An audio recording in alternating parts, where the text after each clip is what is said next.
Olá pessoas, esse é outro vídeo meu aqui na internet e no vídeo de hoje então vamos falar um pouquinho sobre Entre Rinhas de Cachorros e Porcos Abatidos, da Ana Paula Maia. Eu havia lido esse livro no início do ano e daí recentemente eu citei ele em uma tag e me deu vontade de reler e daí eu me lembrei que eu não fiz vídeo para ele aqui no canal, então aproveitando eu resolvi aqui então reler para poder fazer este vídeo. E esse daqui é um daqueles livros que pode entrar naquela minha série de vídeos sobre a literatura contemporânea, porque eu acho que esse é um bom exemplar de algo, de um fenômeno que está acontecendo com certa recorrência dentro das produções literárias desde lá do período da ditadura para cá, que é mais ou menos o início ali do período contemporâneo, como eu venho defendendo aqui nesses vídeos. Eu tenho que dizer que eu assisti a uma aula sobre este livro na faculdade, e nessa aula a professora ela falou de um aspecto desse livro que é o aspecto que eu vou tentar explorar um pouquinho aqui e tentar entender como que esse aspecto, que é a questão da apropriação de técnicas cinematográficas na construção do romance, vai de certo modo dialogar com algumas outras técnicas que são usadas em outros romances que não aqui no Entre Rinhas de Cachorros. Quando a professora falou dessa questão, ela chamou atenção para a gente, sobretudo para as semelhanças entre a construção deste romance e filmes do Tarantino, como lá o Pulp Fiction, por exemplo, que é um filme que vocês sabem que eu gosto bastante. Mas enfim, e a grande questão dessa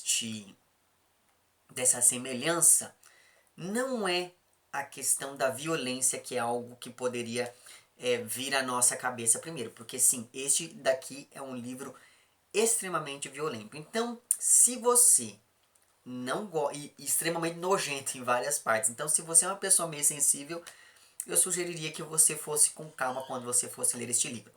Mas ele é um livro assim muito rápido de ler, porque você quer saber ali como é que aquelas coisas vão se resolver à medida em que o texto avança. Mas enfim, talvez a maior semelhança entre este livro e os filmes do Tarantino seja aquilo que a gente conhece como hiperrealismo, ou hipersimulação, ou hipermediação, dependendo do teórico vai falar de um jeito diferente, mas que é aquilo que a gente conhece, que eu defendi em um dos vídeos aí dessa mesma série, como sendo a questão do neonaturalismo, né? Que são essas narrativas que tentam ser extremamente gráficas.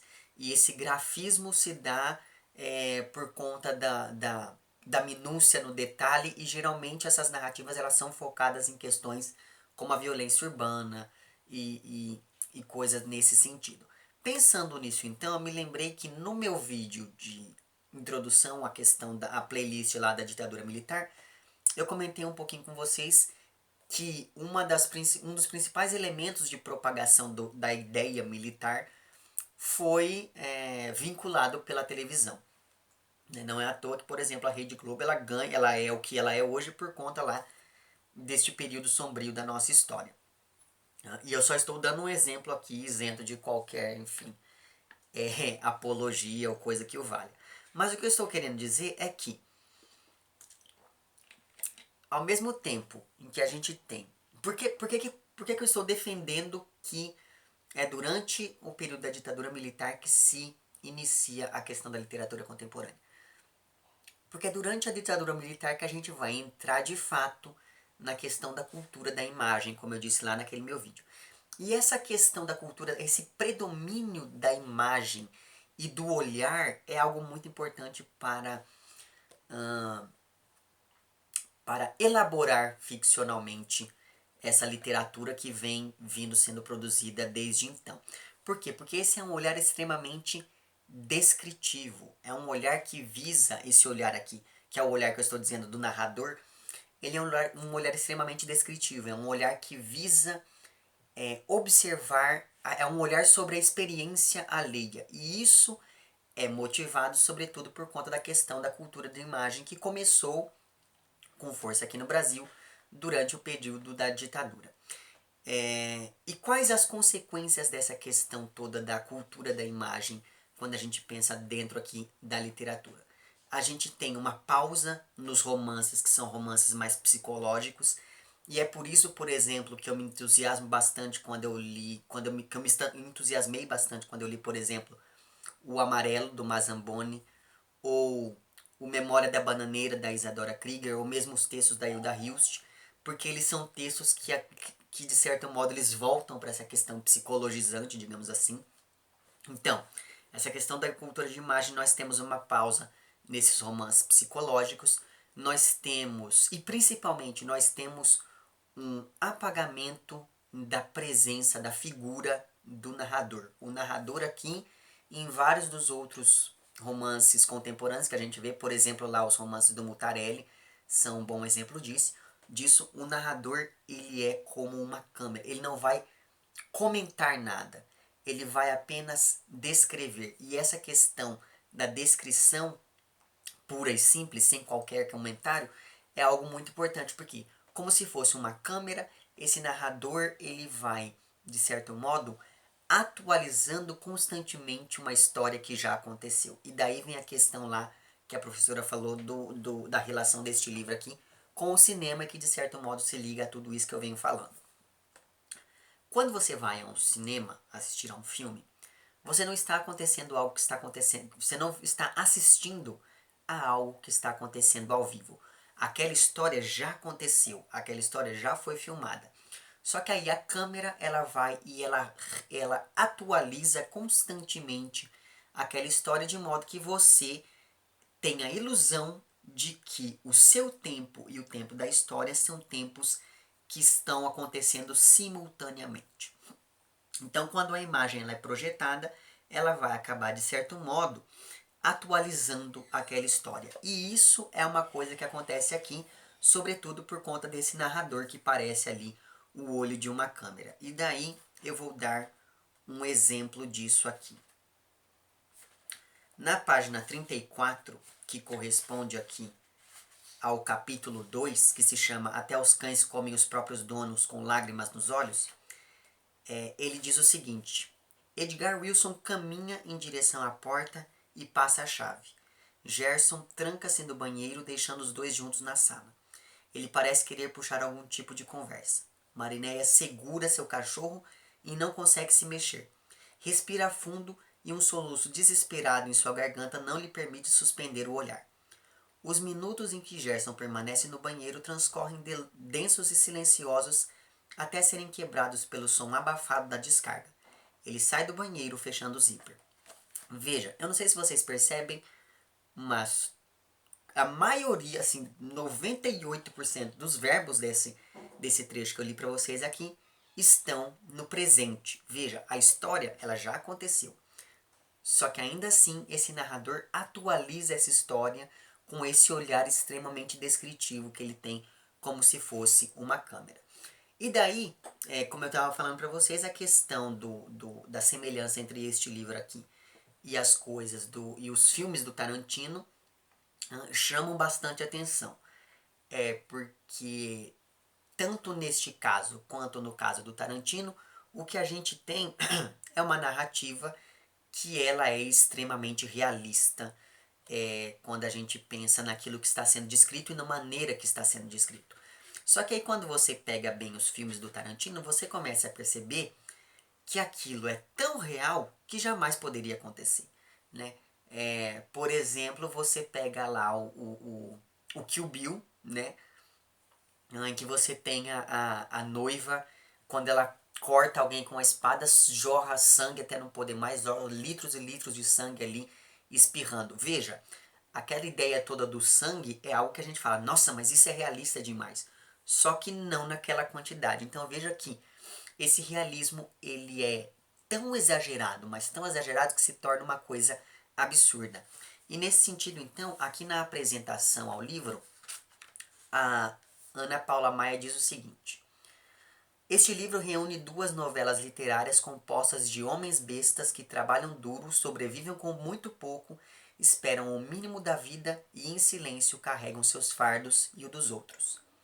Os textos, em tom naturalista, retratam a amarga vida de homens que abatem porcos, recolhem lixo, desentopem esgoto e quebram asfalto. E daí ela continua falando mais alguma coisa.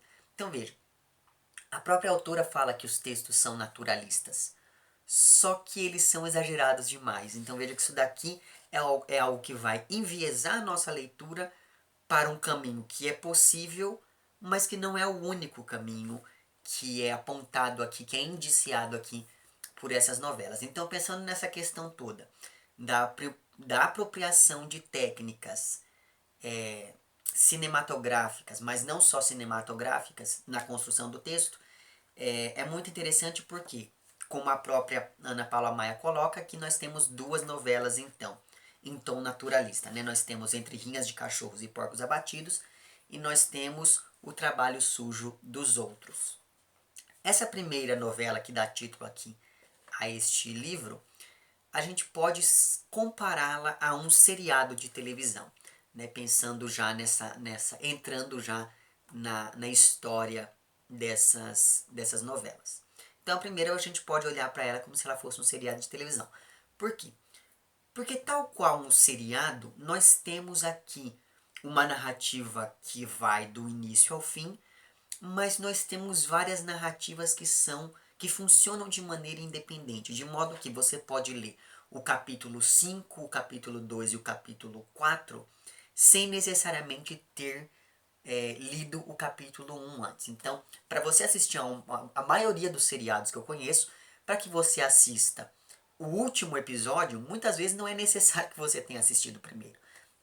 Né? Pense aí, por exemplo, em séries como, sei lá, Friends ou Doctor House, ou seja lá qual outra série que for. É claro, existem algumas séries ou outras ali que vão seguir uma linearidade muito específica e você vai ter que assistir todos. Mas a maioria das séries você pode assistir os episódios de maneira totalmente aleatória, que aquilo vai fazer sentido. Porque para além de uma história geral que está sendo contada pela série, você tem várias histórias que vão funcionando independentemente dentro de cada um dos episódios.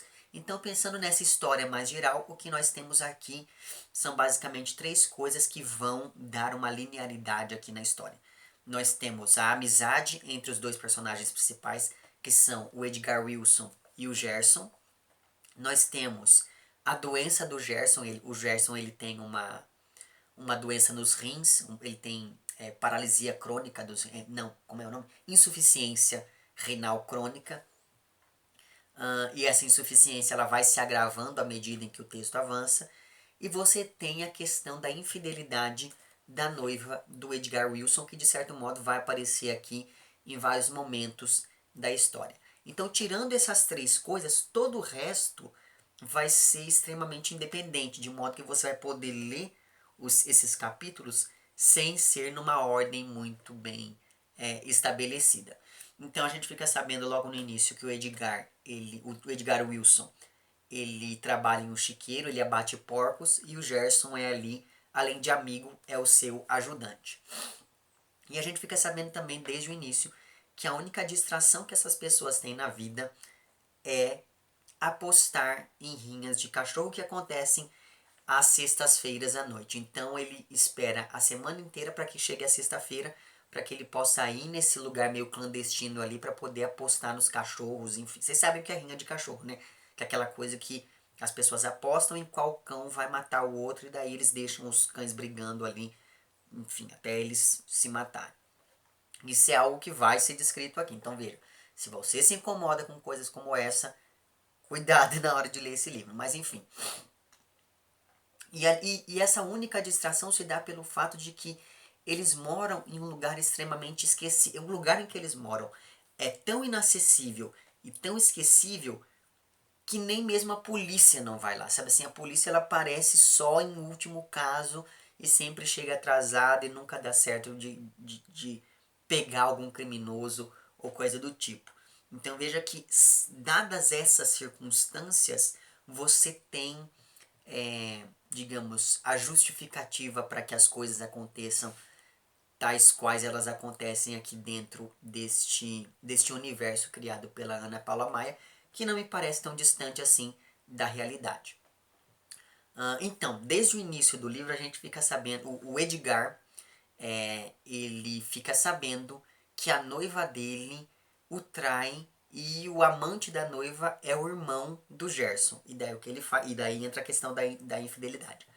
Daí o que ele faz? Ele acaba matando esse rapaz e jogando para os porcos. Porque sim, é uma quantidade. Não sei quantas pessoas morrem aqui nessa primeira novela e sempre acabam virando comida de porcos, porque os porcos não deixam nem os ossos da pessoa para contar a história. Mas enfim, o fato então é que ele acaba matando esse rapaz. Alguns capítulos depois ele acaba matando até mesmo a própria noiva. E daí você tem, e eu não vou contar como que isso interfere, mas enfim, você tem o modo como isso interfere na amizade entre o Edgar Wilson e o Gerson, porque afinal de contas o Edgar matou o irmão do Gerson. Ah, e você tem o fato de que o Gerson, logo no início da narrativa, ele acaba descobrindo que ele está com uma doença nos rins e ele acaba se lembrando que ele fez uma doação. Ele doou um dos rins para a irmã recentemente e daí ele resolve que está na hora de recuperar esse rim. E eu também não vou contar o que acontece, mas assim, é uma cena chocante, mas é uma cena tão absurda, mas tão absurda, mas tão absurda, que eu acabei rindo de nervoso, mas ainda assim não tem como, pra mim, não teve como deixar de rir com a imagem desses dois indo buscar o rim de volta na casa da irmã e as consequências disso para, enfim, vocês vão ter que ler para a história, vocês vão ter que ler para saber o que acontece aqui. E daí você tem uma outra história dentro dessa mesma novela que também chamou bastante atenção, que é a tentativa que esses dois tiveram de ajudar um sujeito que queria forjar o próprio sequestro para ter uma prova de amor ali da futura noiva. E você tem, claro, as várias apostas que esses dois vão fazendo ali nesses cachorros e os vários porcos que eles vão matando. Enfim, o fato é que, tirando a amizade dos dois, tudo dá errado dentro deste livro. É uma coisa incrível. Eles têm tudo aquilo que eles tentam fazer vai dar merda, digamos assim. Então, assim, é uma narrativa que ela é das duas novelas, ela é a maior, só que ainda assim você lê ela muito rápido porque ela tem um ritmo muito frenético, então, enfim, sugiro fortemente que você leia. Nem assim, as duas são muito boas, mas eu achei que essa daqui ela tem essa questão muito do naturalismo muito mais forte, digamos. Já a segunda novela, ela vai seguir, o segundo texto, ela vai seguir ali a estrutura de uma telenovela mesmo. Por quê? Porque existe uma linearidade que não pode ser rompida. E essa é a diferença entre uma novela e um seriado, por exemplo. A novela, se você ficar 2 dias sem assistir, provavelmente você vai perder muitas coisas que aconteceram ali, o que vai prejudicar o seu entendimento quando você voltar a assisti-la, enfim. A segunda novela, então, fala da história de três primos, que são, então, o Erasmo Wagner, que trabalha recolhendo lixo. Você tem o Edivardes, que trabalha limpando esgotos. E você tem o Alain Delon, que trabalha quebrando asfalto. E por conta desse trabalho quebrando asfalto, ele está ficando surdo, assim, com 20 e tantos anos, por conta do barulho da máquina. E assim, uma coisa que chama bastante a minha atenção dentro dessa novela, dessa segunda novela, é que as condições de trabalho dessas pessoas são terríveis, sabe assim, é muito horrível você ler um texto como esse e saber que isso é verdade, e saber que isso está cada vez mais próximo de acontecer com maior frequência, sabe? Então a gente vai acompanhando a história aqui desses três primos e esses três primos eles se envolvem basicamente com três questões que são muito importantes. Em determinado momento do livro a gente fica sabendo que o Erasmo Wagner ele matou uma pessoa no passado e é justamente por ter matado uma pessoa que ele vive da maneira como vive em um lugar tão ou mais isolado do que aquele em que vivem os personagens da primeira novela. Então essa questão do homicídio vai voltar em vários momentos aqui, porque ela acaba envolvendo uma questão familiar também, uma intriga familiar que vai se desenvolvendo ali à medida em que o livro avança, porque em vários momentos a gente tem alguns indícios do passado familiar desses três primos aqui, que eu não vou falar para vocês como é, porque, enfim, senão vou dar spoiler do livro, não é esse o meu objetivo aqui. Então você tem essa história do homicídio, você tem a história de que o Erasmo Wagner e o Alain Delon, eles criam duas cabras e uma dessas cabras fica doente. Então a gente acompanha eles tentando curar essa cabra e a gente acompanha também a chegada de um bode premiado ali para poder, enfim, procriar com essas cabras. Só que esse bode, ele é muito estranho. E assim, ele acaba dando alguns problemas ali e o Erasmo Wagner decide matar o bode, mas ele não consegue, porque ele olha para o bode e vê o rosto de uma pessoa. E o primo deles olha para o bode e escuta o bode chamando o nome dele. E o último primo. Então, sabe assim, esse bode ele é talvez o centro aglutinador aqui dessa história, porque ele vai ter uma certa importância aqui e ele vai servir ali como o bode expiatório, digamos assim. Você vai ter que ler o livro para entender direito. E pensando nessa questão toda do bode expiatório, é muito interessante pensar como que a epígrafe vai funcionar aqui dentro dessa segunda novela, que a epígrafe é retirada lá do livro de Abacuque, né, da Bíblia, e diz: adiante dele vai a peste e a pestilência segue os seus passos. Enfim, então é bem interessante pensar em como que isso aqui aparece dentro desse segundo texto. Então, bom, nós temos então como eixo central e que movimenta ali aquela ideia do homicídio que vai esbarrar em questões familiares. Nós temos aquela questão das cabras que estão doentes, que vai, de certo modo, esbarrar na questão desse bode. E principalmente nós temos o seguinte, como eu disse para vocês, o Erasmo Wagner, ele trabalha como lixeiro. E daí, o que a gente acompanha aqui nessa segunda parte, nessa segunda novela, é um período em que os lixeiros ficaram em greve. E as consequências disso para a cidade. A cidade ela se transforma assim em um lixão a céu aberto. E isso é assim medonho de você ir acompanhando esse processo de destruição gerada pelos nossos próprios dejetos, como é dito aqui em algum momento. Mas enfim, só para encerrar aqui então este vídeo. Eu não sei se vocês percebem, mas as duas novelas elas têm essa ideia muito forte de questões de problemas sociais. As duas têm essa questão muito forte da descrição e dessa descrição gráfica que esbarra na ideia lá do narrador enquanto câmera e tal.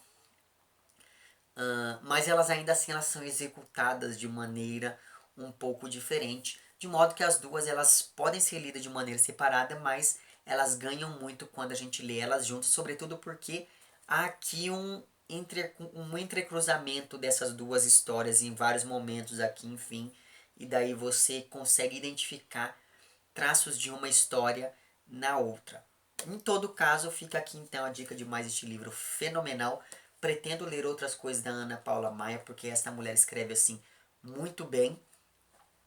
E é isso. Se eu tivesse assim que dizer, esse daqui entraria também naquela minha lista dos 10 melhores livros de 2017, porque é uma leitura fenomenal. Enfim, é isso. Se você gostou do vídeo, não esqueça de curtir e de compartilhar. Caso não tenha gostado, não esqueça de dizer lá embaixo porque não gostou. Se você está inscrito no meu canal, muito obrigado pela sua inscrição. E caso não esteja inscrito, se inscreva também lá embaixo. É isso, um abraço para vocês todos e até o próximo vídeo e tchau.